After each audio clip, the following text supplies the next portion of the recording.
Well, great day, great day, great day, great day. YouTube family and friends. Once again, this is your girl, Wanda Adelaide Fuller, coming on with the YouTube channel, Debbie A. Fuller. As you can see from the morning salutations, that just want to share a little bit of my testimony with you guys. And just to tell you guys how good God is, and that, he's so awesome, he's so mighty, he's powerful, and he truly takes care of his own. And as you guys heard from the morning salutation, if you guys did see it, that today marks a whole year, when I suffered a stroke or stroke-like symptoms.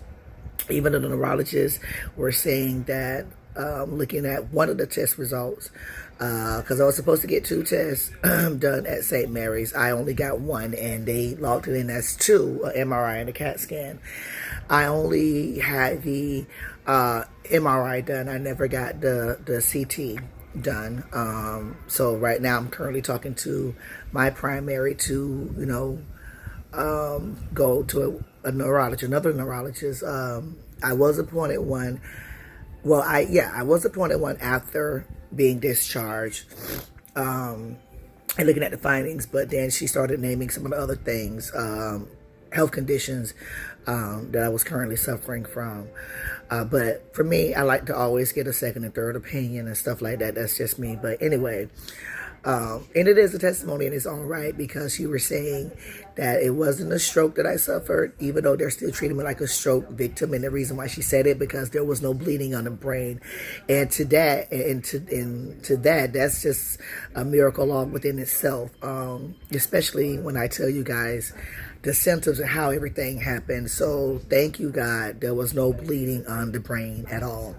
But a year ago today, matter of fact, round about this exact time, it's actually 9:35. Last year, and I'm going to piggyback a little bit. I want to say it was, if I'm not mistaken, was a Monday or a Tuesday, whatever the 14th, July 14th was last year. I remember that Saturday. It had to be a Monday, and it had to be a Monday. That Saturday, I was not feeling good at all. I wasn't feeling good at all. When I say at all, I wasn't feeling good at all. Doing laundry, cleaning up like I would normally do, cooking a bit. I think I cooked a big breakfast for the kids. Just getting some things done. And, my kids, they, some of them were mommy this, mommy that, being loud. And of course, kids going to be loud. They're going to be kids or whatever. And one of them just kept coming to me back to back, asking all kind of stuff. And I'm like, okay, listen, give mommy a minute. Mommy's doing this, mommy's doing that. Just hold on, just chill and go ask your daddy. So one of them just kept coming back, and I turned around, you guys. I snapped. I'm like, listen, I'm not feeling good. Mommy's not feeling good at all. So can you please just go sit down or go ask your daddy? Just leave me alone for a second. I'm not feeling good, okay? Mommy's, number one, I'm extremely tired, and I don't feel good at all. So I heard your request the first time. You came back a second, third, fourth, fifth time. I heard you. Go sit down. Let me finish doing this. And then I'll come and help you or assist you in whatever it is. I don't really remember what it was. But at that particular time, my second oldest, third born child, second boy, my third born, which is my second boy, he turned around and he was like, listen, hey, mommy said she don't feel good, go sit down, leave her alone. And they sat down. Dad was doing something or whatever, so finished, sat down, took a breather, whatever, finished out the day. Sunday, went to church. Church was awesome, and I didn't do too much. I really didn't. Just, got into the service, got into the word, got into the message. That was that. Come home that Monday morning. I remember, I think, dropping my husband off to work. And I came back to drop the 2 little ones off to school. and Noah had to go to summer school, so I got him in the vehicle. Actually, no. I dropped my husband off, came home, took Noah to the bus stop so he could get on the bus to go to summer school. Came home, got the two little ones up, got them dressed, got them situated, because I let them sleep in instead of them going to school when Dad got dropped off. Took them there, came back home, fixed my cup of joe, and I didn't really drink it, and I didn't really eat. Used the bathroom, and I started feeling weird. So went back to the bathroom again, and sat on the edge of my bed, and I started having some discomfort, some pains. And I chopped it up to, okay, it's probably muscle spasms, because I do suffer from muscle spasms a lot with my back and everything. So I was like, it's just probably some spasms. Crazy part about it is it was in my shoulder blade. Matter of fact, it was in my left shoulder blade. And I was like, yeah, I'm just having some muscle spasms, it'll go away. Eventually, I'm just not going to do anything right now. I'm just going to chill. And I had a lot to do. When I said I had a lot to do, that day I had a lot to do. And then I had more things to do, prepare my grocery list for the next day to go grocery shopping, try to figure out what I was going to do for my baby birthday because he was turning 7 the day after that. So it was the 14th, 15th, I'm going to go grocery shopping. The 16th, my baby was going to turn 7. And I, moved to the middle of the bed and the pain got worse.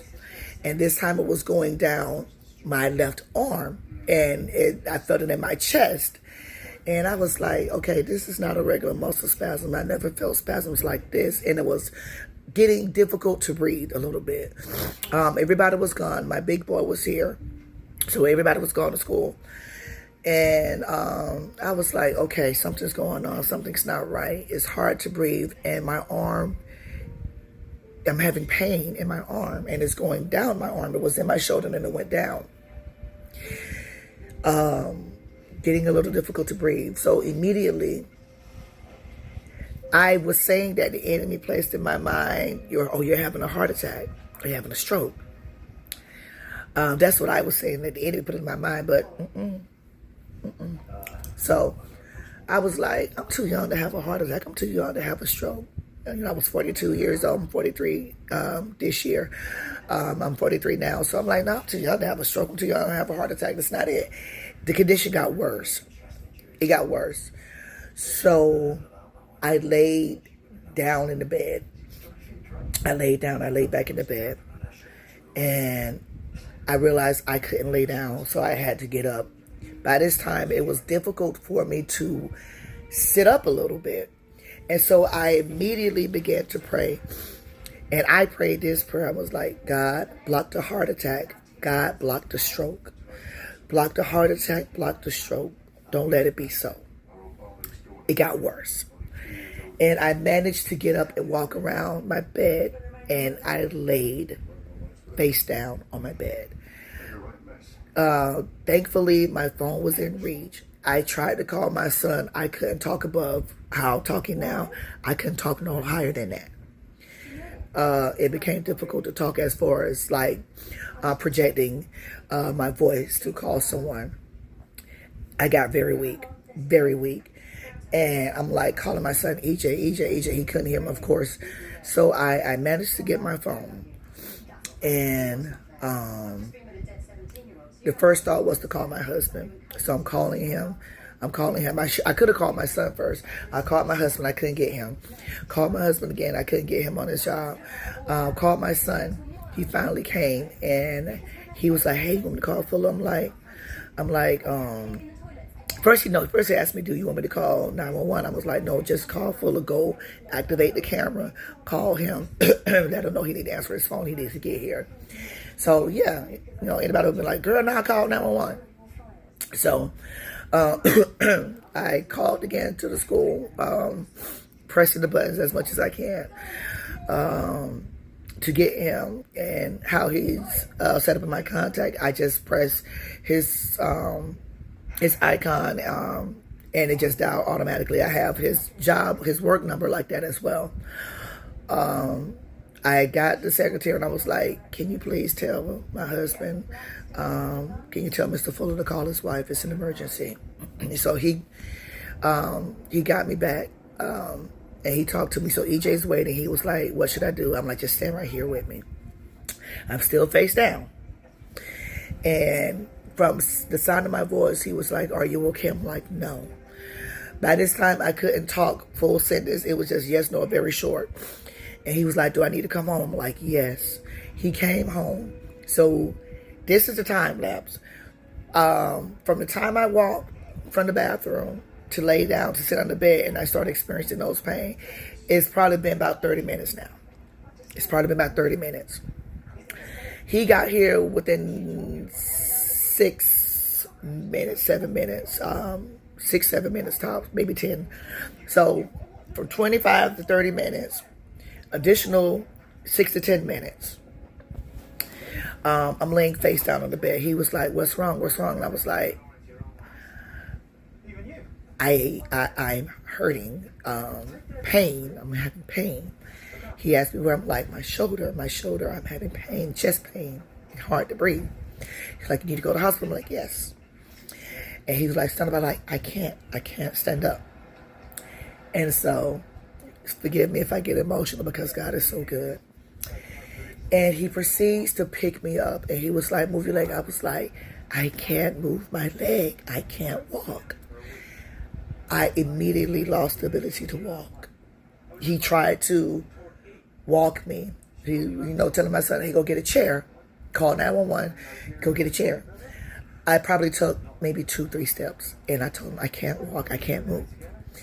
So they sat me down. The paramedics came and he was telling the paramedics, my wife says she can't move her legs. She can't walk. So they asked how long has she been down like this? And he was like, well, I just got here. And he was like, my son was trying to tell him, and I'm trying to mouth to him since I dropped off the boys. And I dropped them off a little earlier. So they proceed to get me to the stretcher and try to put the cuff around my arm, my blood pressure. He would have to tell me, because I can't remember, it was extremely high. I want to say the bottom number was 200, probably more than 200. The top number was 100.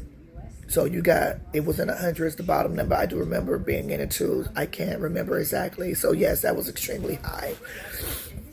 And they was like, can you lift your arm?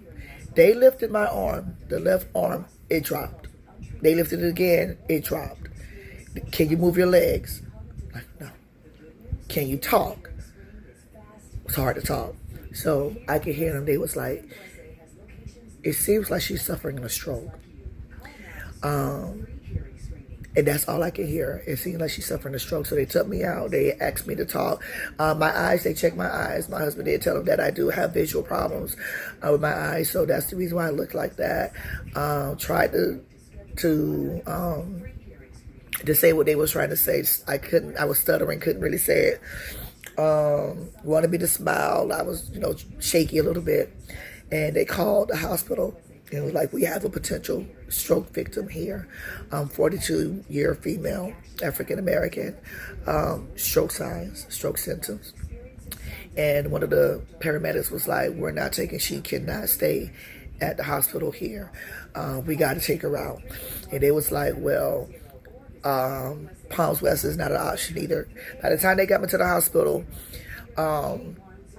the trauma hawk was already waiting for me. So they had to trauma hawk me to St. Mary's. And they're looking like, yes, this is a stroke. Got me to St. Mary's in a trauma unit. The nurse came in, one of the doctors came in, immediately just examining me, looking me over, and they was like, yes, these are stroke signs. And I remember 2 things that the nurse did. He asked me, can I swallow? I nodded, yes, I can still swallow. It was difficult, but I could still swallow. And he was saying that I'm going to give you some medication. And what this medication does, and I remember IV as well. I remember IV medication and IV, but also he asked me if I could swallow. He was saying that If you are suffering a stroke, and then they also wanted to know how long has she been like this, because time counts. Time counts. It's been a good minute now. So his thing was, the medication I'm going to give you is going to counteract with the stroke, to stop it or slow it down. That's the only thing I can remember. He was like, yeah, this is a sign of a stroke. So I was scheduled to get a CT and an MRI. My husband finally got there, and I'm mouthing to him or trying to let him know, get in contact with this person, get in contact with this person, get in contact with this person, get in contact with that person. So what he did was he made a few phone calls, got all the kids situated, brought everybody back to the house, made sure they was calm and everything, told them that mommy had a little accident there and I'll be back. I never got the CT done, and that trauma unit was crowded. I remember the lady next to me had to get the same thing, a CT and MRI. One person was coming in to get ready to take me to get the CT, got sidetracked, stopped, went to the next patient, and it was like, this patient got to get a CT, so they took her instead of me. So fast forward, I'm going to go back, but fast forward, when the doctors came in right before, I think a day before I was discharged, and it was like, your CT and your MRI came back. There was no bleeding in the brain. I'm like, looking at my husband like, I never got a CT. I only got an MRI. And she was looking like, yes, honey, you got a CT. I'm like, no, I didn't. I never got a CT. Number one, a CT machine and an MRI machine is two different things. An MRI can't do a CT. It can only do an MRI. The CT machine cannot do what the MRI does. It only can do what a CT thing does. MRI, and I know the difference between the CT and the MRI machine, because my whole body was put inside of the machine for the MRI, and I remember being wheeled down, and the nurse wheeled me down to get the MRI done, and the technician was like, is she getting a CT as well, or just this MRI? And she was like, well, it says MRI. So I never was wheeled to another department to get the CT done. So my husband was like, well, maybe they brought the machine. I'm like, baby, they can't bring that CT machine down to you like that. You have to be put inside that machine to get that picture taken. So no, I didn't get one done. So I had to tell him that after the fact. And that was one of the things that I was trying to tell the neurologist that I was seeing once I was discharged, because she did notice that one of the imaging showed no bleeding on the brain.